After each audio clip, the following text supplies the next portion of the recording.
Kubuhan mo ta kay ko, diretso ng garahe, di garahe mo yung dulo. Di ba? Ibig sabihin pag nabaha.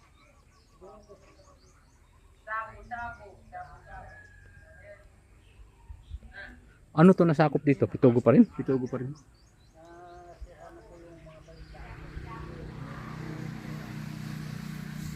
So, yung tubig na yan, running yan o hindi? Raraning yun mamaya.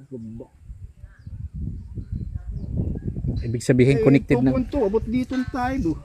pag high tide? Pag high tide na, mga 2.2 hanggang dito to. Bali hanggang tuhod yan. So mukhang nagpaplano ka na ng tambak dito Ayun nga po. Kapatid ko. Galing oh. Andyan na ba si Kanida? Wala pa rin. Ay, wala na rito si Mang Inkoy. Pininta na yung kanyang